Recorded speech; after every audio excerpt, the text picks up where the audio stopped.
Well, presenting next is Wai Hei Ngan, who is a PhD candidate at the University of California, Davis.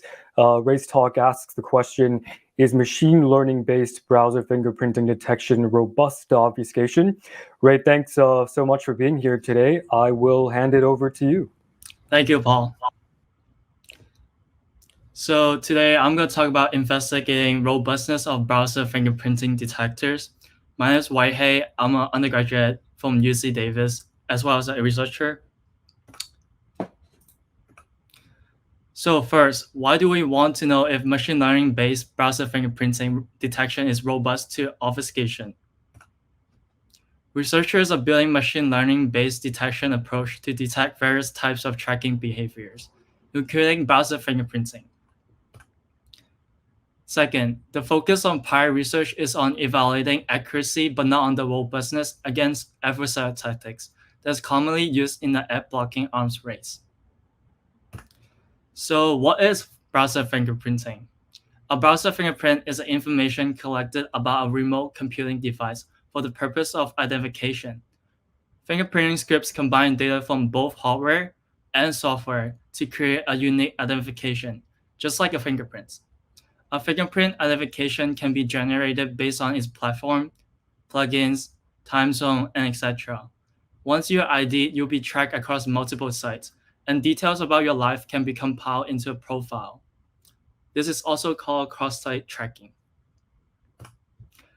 While fingerprinting is a relatively new concept, you might be more familiar with tracking cookies, which are also be able to follow you around the web. They act similarly in terms of their purpose. However, one major difference is that browser cookies are stateful, therefore it's trivial to block, whereas a browser fingerprinting is stateless, thus it's not trivial to detect or block. So this brings us to FP Inspector. FP Inspector is a state-of-the-art machine learning approach that addresses accuracy and coverage issues in fingerprinting detection. FP Inspector uses static and dynamic analysis to capture the script's behavior. Then it uses that representation to train machine learning models that are used to automatically detect browser fingerprinting scripts.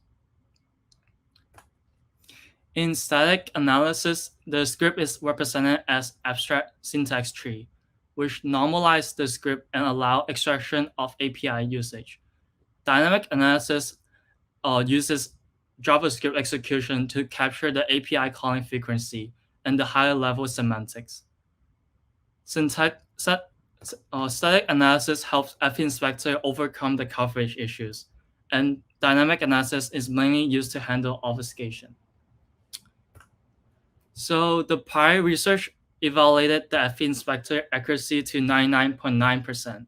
However, it did not test its robustness against obfuscation, which is an adversarial tactic that is commonly used in the ad blocking arms race. We want to investigate how well FP Inspector does against obfuscated scripts, and if that accuracy of 99.9% still remained the same. So here's my research approach on FP Inspector against obfuscation.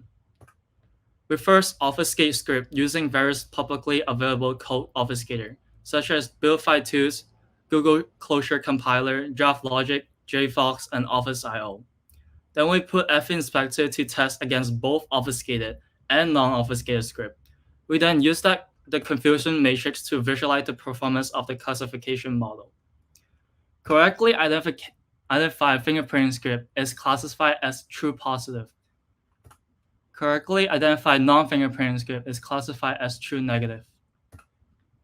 Incorrect classified non-fingerprinting script is classified as false positive.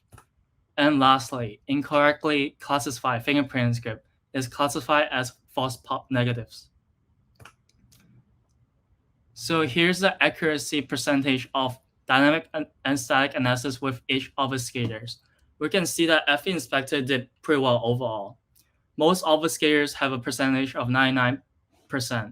The only two exceptions are for Buildify Tools and Draft Logic in static analysis. Let's see if this error is caused by false positive or false negative. In here, we can see that the false negative rate for Buildify Tools and Draft Logic is 100%. meaning that all fingerprinting scripts identified in the control group were misclassified after they were obfuscated. In dynamic analysis, however, it was able to handle the build-file tools and draft logic obfuscation with much success. We can see the decrease of accuracy of build-file tools and draft logic is caused by false negatives. In the false negative graph representation, we can see the actual number of scripts for each obfuscator in both dynamic and static analysis. Here, we can see a better visualization of how dynamic analysis performs better than static analysis. Also, how build-file tools and draft logic compare to others in static analysis. Both build-file tools and draft logic uses eval obfuscator. The eval function evaluates JavaScript code represented as a string, and is generally not recommended to be used as a good coding practice, since it might contain malicious code and it executes terribly slow. With the same script URL, we can once again see that the static analysis did way worse than dynamic analysis in the false negative dataset, proving that the dynamic analysis is better than static analysis in identifying obfuscated scripts. So here's my conclusion for my research. First, the obfuscator that introduced a high false negative both uses eval obfuscation. Second, we can see that dynamic analysis performed better than static analysis overall in analyzing obfuscated scripts. Specifically, there were more false negative in static analysis than dynamic analysis. Third, we know that the obfuscation indeed hurts accuracy of either dynamic analysis or static analysis. However, since FE Inspector uses an OR logic of both analysis, meaning that if either dynamic or static analysis detects a script to be fingerprinting, then it would be classified as fingerprinting.